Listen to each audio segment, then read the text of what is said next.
হ্যাঁ বল। অনেকক্ষণ ধরে ফোনটা বাজছিল, তাই ব্যস্ত হাতেই ধরল পলা। মোবাইলটা কান দিয়ে চেপে ধরে তেলে কিছুটা কালো জিরে ফোড়ন দিল, সাথে দুটো শুকনো লঙ্কা। তেলের গরমে কালো জিরে আর লঙ্কা দুজনেই প্রতিবাদ করে উঠল। কি করছিস বলতো, এত আওয়াজ?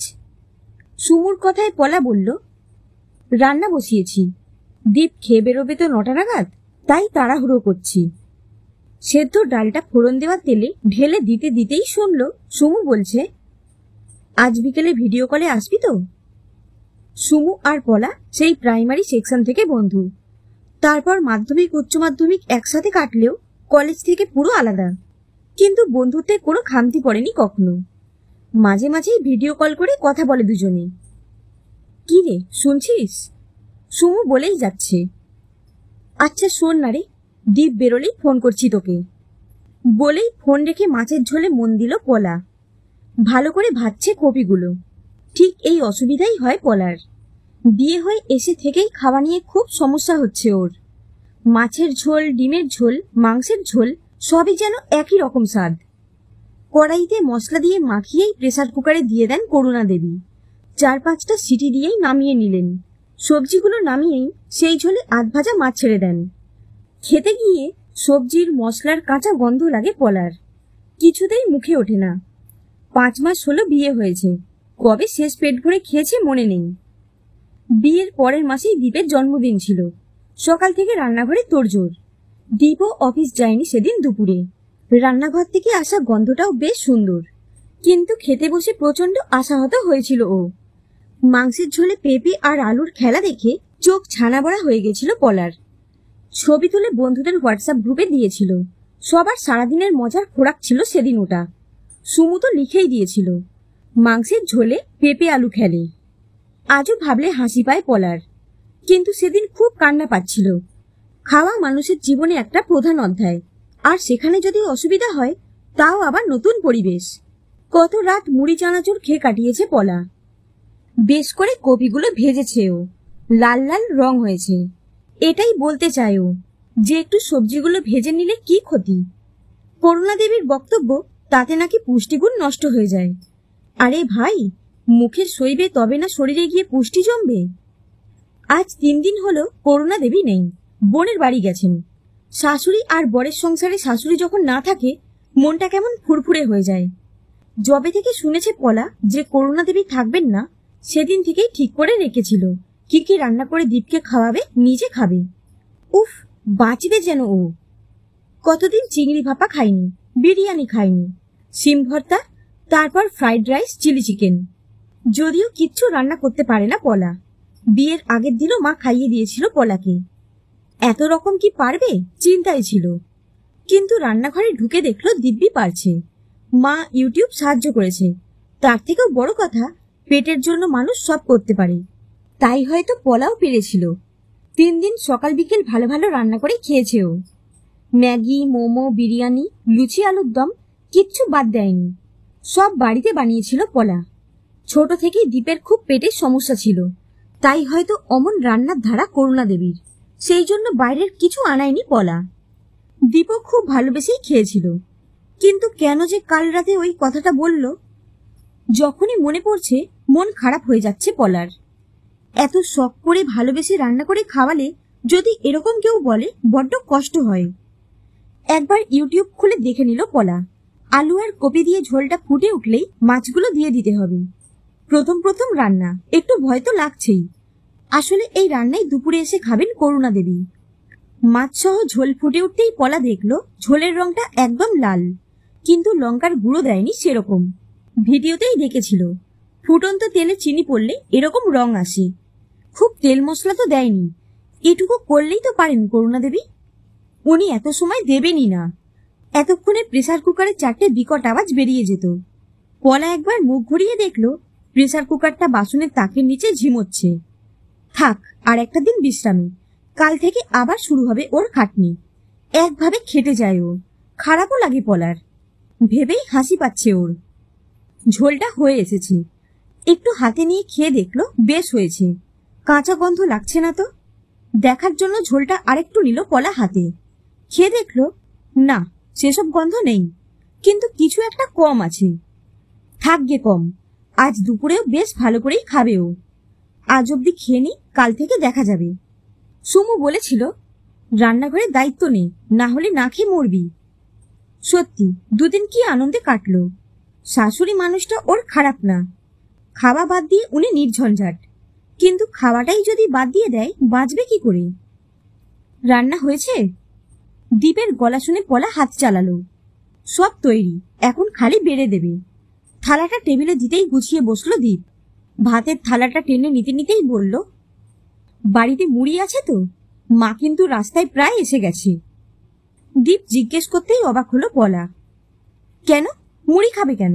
আমি রুটি করে দেব। কথাটা বলতেই যেন আঁতকে উঠে দীপ বলল, দরকার নেই অত খাটার, মা মুড়ি ভালো খাবে।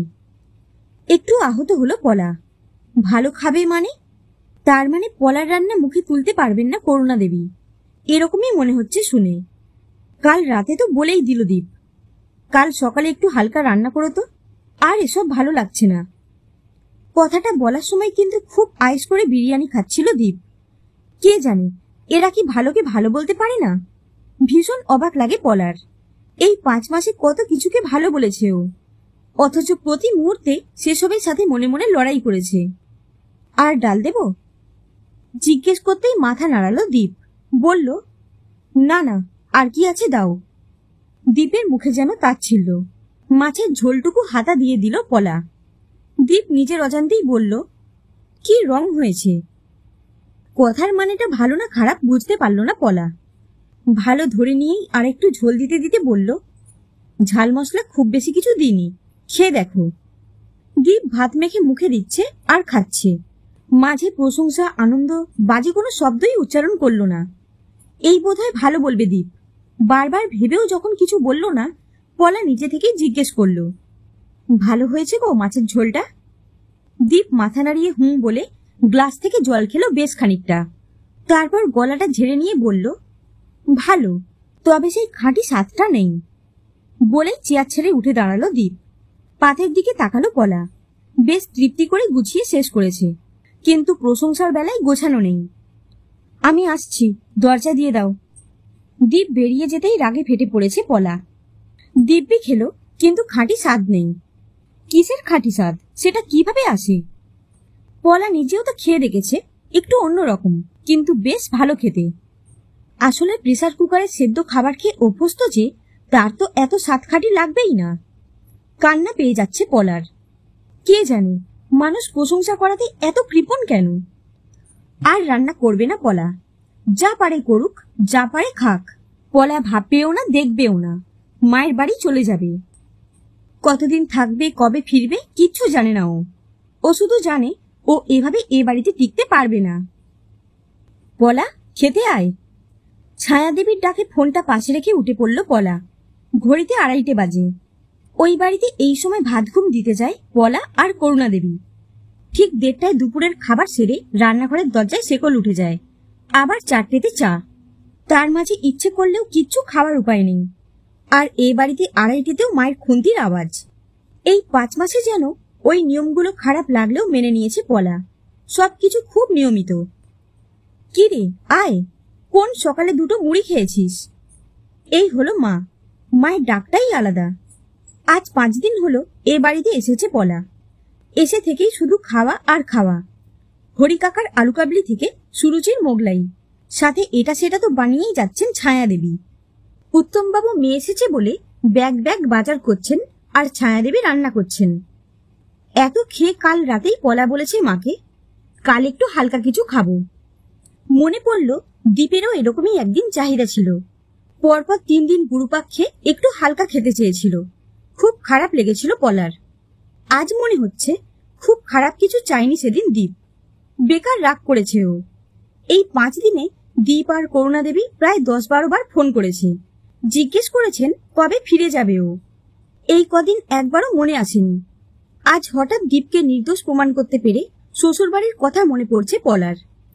টেবিলে ডাল, পাঁপড় ভাজা, সাথে আলু ফুলকপি দিয়ে মাছের ঝোল সাজিয়ে বসে আছেন ছায়া দেবী। এই মেনুটাই সোমবার করেছিল পলা।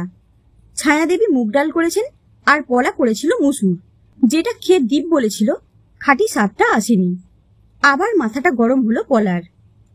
বাবা অফিসে, তাই মা মেয়ে খেতে বসলো। টুকটাক কথা চলছে, সাথে চলছে খাওয়া দাওয়া। ডাল দিয়ে ভাত শেষ করতেই মাছের সবচেয়ে বড় পিসটা তুলে দিলেন ছায়াদেবী পলার পাতে, সাথে মুড়োটাও। এই 5 মাসে করুণা দেবীও বড় মাছটাই দিয়েছেন পলাকে। কিন্তু দিলে কি হবে, কম ভাজা সেদ্ধ মাছ খেয়ে গা গুলোতো ওর। মায়ের বানানো ঝোলটা মুখে দিয়েই মন জুড়িয়ে গেল পলার। কতদিন পর সেই স্বাদ। উফ, অপূর্ব এক স্বাদ আছে মায়ের হাতে। সেদিন এই রান্নাটা তো পলাও করেছিল, কিছু একটা কম ছিল। আজ বুঝতে পারছে পলা, সেই কমটা হলো মায়ের হাতের জাদু, যেটা পলা কোনোদিনও আনতে পারবে না। কি রে, এসেছে খাঁটি স্বাদ? ছায়াদেবী কপাল নাচিয়ে বলতেই পলা হেসে দিল। প্রথমে মাকে কিচ্ছু বলেনি পলা। কি হয়েছে, কেন চলে এসেছে, কিচ্ছু না। মা হয়তো সবটাই বুঝেছিল, যে এমনিতে এই মেয়ে এতদিন থাকার না। অনেক জিজ্ঞেস করার পর পলা সব বলে দিয়েছিল। কি রে, এসেছে? আবার জিজ্ঞেস করলেন ছায়াদেবী। পলা হেসে বলল, একদম এসেছে। কি দিয়েছ এতে? ছায়াদেবী বললেন, অভ্যেস। পলা চোখ তুলে তাকাতেই ছায়াদেবী বললেন, এটা অভ্যেস রে, এই স্বাদটা খেয়েই বড় হয়েছিস তুই। যতই ভালো রান্না খা, কোনোটাই খাঁটি স্বাদ মনে হবে না, কারণ তোর কাছে খাঁটি স্বাদটা তৈরি হওয়া অভ্যেসের সাথে মিশে গেছে। পলা শুনছে, আর দীপের কথা মনে পড়ছে। খারাপ লাগছে একটু একটু। তেমনি দীপেরও মায়ের বানানো ঝোলটাতেই ও খাঁটি স্বাদ খুঁজে পায়, কারণ ও ওটা খেয়েই বড় হয়েছে। অন্যরকম স্বাদটা ওর ভালো লাগতে পারে, কিন্তু খাঁটি নয়। কি সুন্দর বোঝালেন ছায়াদেবী।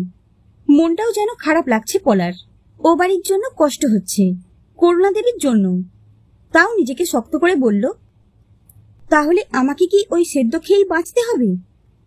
কি করবি তাহলে? থেকে যা এখানে। কথাটা শুনেই মনটা আবার খারাপ লাগছে পলার। মেয়েগুলো বোধহয় এভাবেই তৈরি, যেখানে না থাকে সেখানকার জন্যই কষ্ট হয়। ভগবান বোধহয় এভাবেই তৈরি করেন ওদের। আমাকে বলো, তুমি কি মশলা দাও যেটাতে খাঁটি স্বাদ আসবে? সবাই খেয়ে বলবে খাঁটি স্বাদ। পলা মাছের মাথাটা চিবোতে চিবোতে বলল, পারবি না। ওই স্বাদ তুই চেষ্টা করলেও কেউ পাবে না। ওই স্বাদ পাবে তোর ছেলে বা মেয়ে। সেও বড় হয়ে অন্যের রান্না খেয়ে বলবে ভালো হয়েছে, কিন্তু খাঁটি স্বাদ আসেনি। বলেই হাসছেন ছায়াদেবী, সাথে পলাও। মেয়েকে দেখছেন উনি। আরো কয়েক বছর পর মেয়ের কাছে এই খাঁটি স্বাদের সংজ্ঞা বদলে যাবে, উনি জানেন। তখন ও সেদ্ধর মধ্যেই খাঁটি স্বাদ খুঁজে পাবে, আর নিজের রান্নার মধ্যেও সেই স্বাদ মিশিয়ে দেবে। যাই মা, ব্যাগ গুছিয়ে নি, ওকে বলবো আজ ফিরে যাব। পলা টেবিল ছেড়ে উঠতে উঠতে বলল, তাই ভালো। শাশুড়িকে বলে বড় নিজেরটা নিজে করে নি, মানুষটা তো ভালো। চটজলদি সমাধানে বেশ খুশি মা ও মেয়ে। মানিয়ে নিতে ভালোবাসে মেয়েরা, তাই তো অমন ধারা নিয়ম। যারা মানাতে পারে না, তাদের জীবনে নিয়মও থাকবে না। তখন ওরাও মায়ের খাঁটি স্বাদেই আটকে থাকবে। তবে মেয়ে বলেই পারে বারবার খাঁটি স্বাদ বদলাতে।